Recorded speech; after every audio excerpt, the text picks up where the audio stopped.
Hello,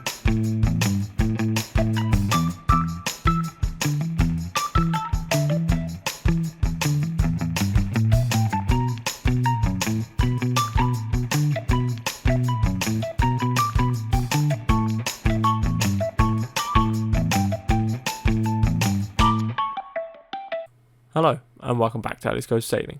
In the last episode, you would have seen me get my new boat Meraki, so if you haven't seen that episode, go check that out. But in this episode, I'm going to be doing a comparison on my old boat to my new boat, showing off some plans, and also destroying the inside of the boat. Now, once I got Meraki home, I had to get her off the trailer, and this is not going to be easy as she is very heavy, and I didn't have any real means to get her off. So I had to scroll around on the internet thinking of ideas, and I found these furniture rollers. They're rated to 250 kilograms each. Meraki is about 1,000 kilograms, so I was like, it'll probably work. On the metal trailer, probably not so much, and then when it rolls off the end, they'll probably get crunched. So it's going to be difficult either which way, but this is probably the best way I found. Now, once I got the rollers underneath the keels and had them pointing in the right direction, she actually rolled really easily all the way to the end, and then I had to figure out how to get her to sit on some wooden blocks I had laid out. So I managed to get the keels to stick out over the back enough that I could sit them on the wooden blocks, and then I managed to roll it the rest of the way along and get some jacks under it so I could drive the trailer out from underneath, and then it was just levelling the boat so I could start working on her.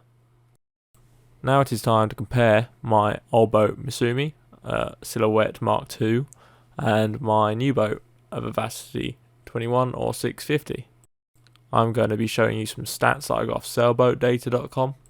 It's a very good website for getting any information you need and plans on the boat you have, because most of the time these old boats don't have any.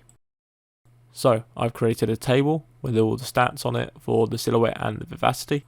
They are both masthead sloops, which I like anyway, no real problem there. Now, in the next two categories, length overall and length at the waterline, it's quite interesting to see that obviously the new boat is bigger, but that the difference to the waterline is 2 foot, whereas in the Silhouette it's much more. So that means that it's quite a short, stubby boat, the old one, compared to the new one. The beam is a little bit wider in the new boat, but nothing to write home about. But we do get quite a bit of extra sail area for that extra 3 foot that we have in the new boat compared to Misumi. However, the draft on the new boat is 200mm deeper compared to the old one, which shouldn't make too much of a difference, but it is nice having the lower draft. Now, the displacement for the new boat is just over a ton compared to Misumi, which is about half a ton.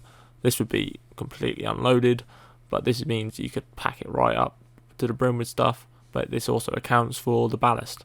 Now, the ballast in the new one is half a ton, so that's effectively the same weight as what Misumi was in just the keels alone. So 250 kilograms in each keel, whereas Misumi had a ballast in the center keel, stub keel thing, that was just bolted on, of almost 200 kilograms. Now, just reading these numbers make it quite difficult to see what the boat's capable of, and comparing it to other boats makes it also quite difficult. So on sailboatdata.com, you've also got these calculations they have. Now, they're not super accurate, so you have to take them with a pinch of salt, but they're a pretty good way to get a good idea of what a boat's capable of in comparison to another. So in this table, I've highlighted the green as in good and red as in bad, as numbers mean different things for these different topic areas.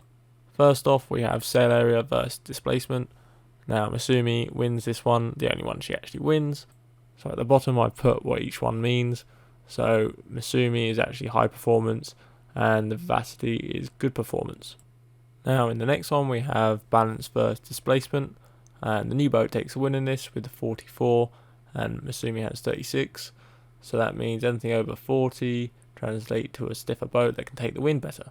Now this next one's quite important as it's displacement versus length, and the new boat takes a win with this with 150 versus Misumi's 250.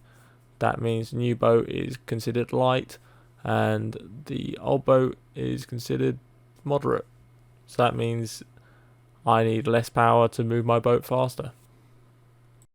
So another important one is the comfort ratio. The new boat takes the win with this one, against Masumi, but they're both considered lightweight racing boats, which they both definitely are not, but comparing them to big blue water boats, they will not handle the sea very well. Now this next one's quite important as it's the capsize formula. Anything below 2 means it's a big blue water boat that can cross oceans. Anything above 2 means it's a coastal sailor. Now the old boat Masumi is at 2.5 and the new one is at 2.1, which means the new boat is less likely to capsize compared to the old one.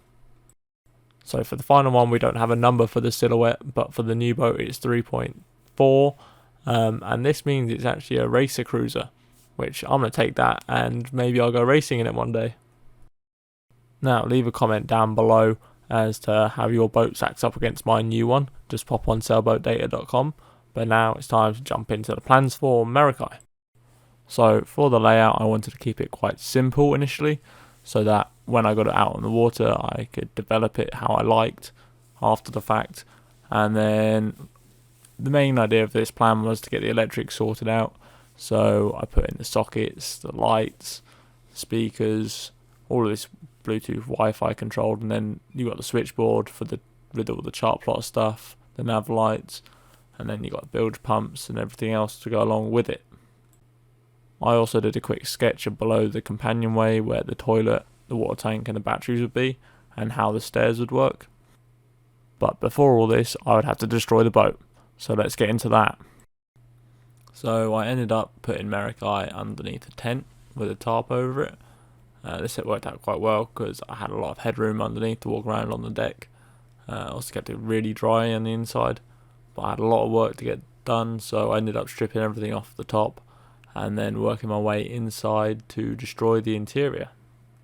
Now the previous owner had stitched this interior together with random bits of decking wood and loads of screws in weird wonderful places that managed to hold it together like it was, God knows, but big old hammer, whacked it all to shreds and threw it out the window and burned it all and got rid of it. But yeah, it's amazing how much space you get from destroying these two tables that it had set up before, and then the benches around the sides. Some of the pieces I kept for templates, which will come in handy later on in the build. But as you can see on the inside, it's quite a mess, and on the sides there's a filler. There's like an inch thick of filler on the outsides that was used to stuck on this like thin veneer stuff.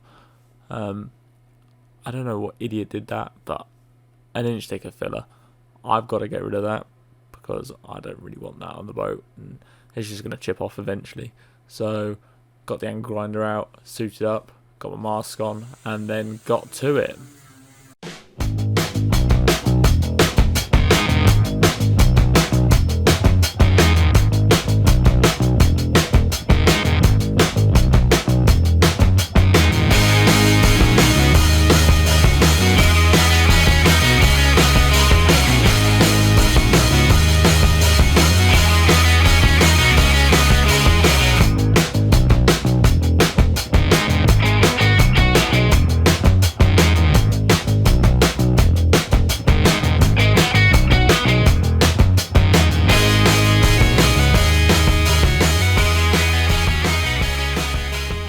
Now I probably spent about a week's worth of nights on this job.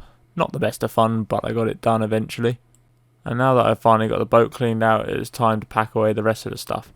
So I put the sail on the mast, I had a quick look at that before I put the mast away in the shed. Luckily when I built the shed, I built it pretty strong, as I managed to hang the mast along the little supports along the roof with a bunch of bungee cords. Kept it out of the way, kept it dry as well. I also had a look at the rudder. Some idiot had cut it off before half the length, so I had to look and compare it and see how much I had to add on. Right, in the next episode we'll be doing some projects on Meraki, so stay tuned for that.